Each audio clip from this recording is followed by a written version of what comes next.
ما شفني شفيت الليالي حوراء زينب تقول ابو الفضل عباس ما شفني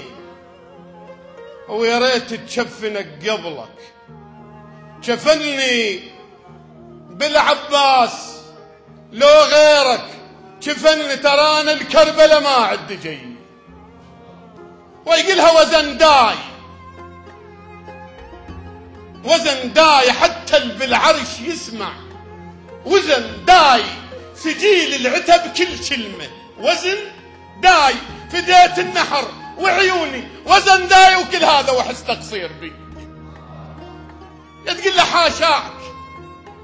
يخسى من جل غدرهم كون حاشاك وشف الموت لا ما قدر حاشاك من التقصير يا ابو الفضل حاشاك وانت اللي اسست معنا الخوي تقول له شديت الك بس لك راس الخو شديت وشفتك يوم على العدوان شديت اللي هي رايه العباس شديت شلون تعوفنا عدال امي ويقلها يبرى ظل عمرنا الزكيه اليوم يبرى المثل من خواته شلون يبرى مش الناموس ويا الضعن يبرى ومشت ناطور وياك حميد تقول له والطروحه جبل بس الخواته والطروحه جبل بس الخوات والطروحه فداهن دم رقبته والطروحه بحس بالخوه عندي والطروحه هناك تناقشت بالغاذري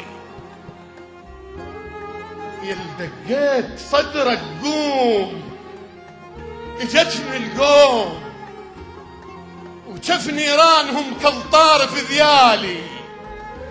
حرت شندوا بطفوا كل كتر بي نار عفت روحي بلهبها ورحت الاطفال ما خفت على روحي تلوج بيها النار خفت ينفضح ستر بهدة اشكال كان النار صارت برد لابراهيم النيران استحت من فرة عيالي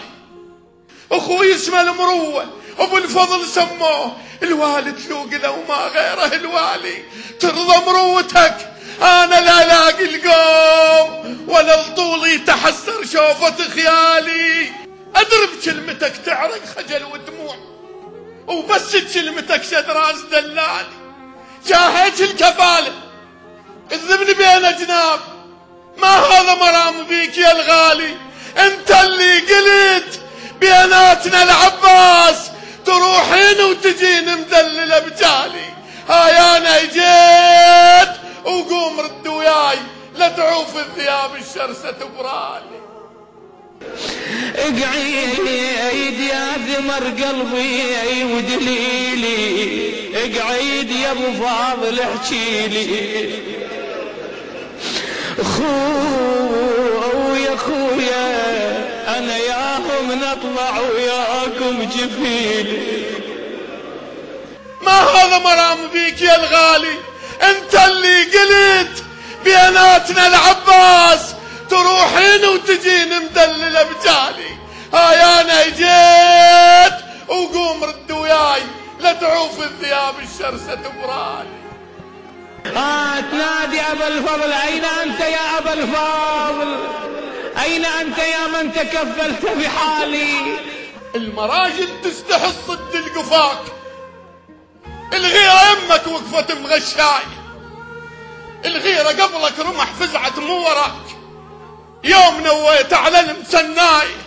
ومن وصلت الماي ما غرق ضماك صرت بعيون العطى السلاك تدري كلمة طيت للناس اللي وراك تدري انت الرجل هو حساي جتحت عيونك وناموسك نخاف وضهضبت غيظ الشوارب هايه ولما انشفك طاح ما نكس لواك غيرتك قامت تشيل الرايه انا جيتك واللون مخطوف وعذرتك يلي ما عندك جفوف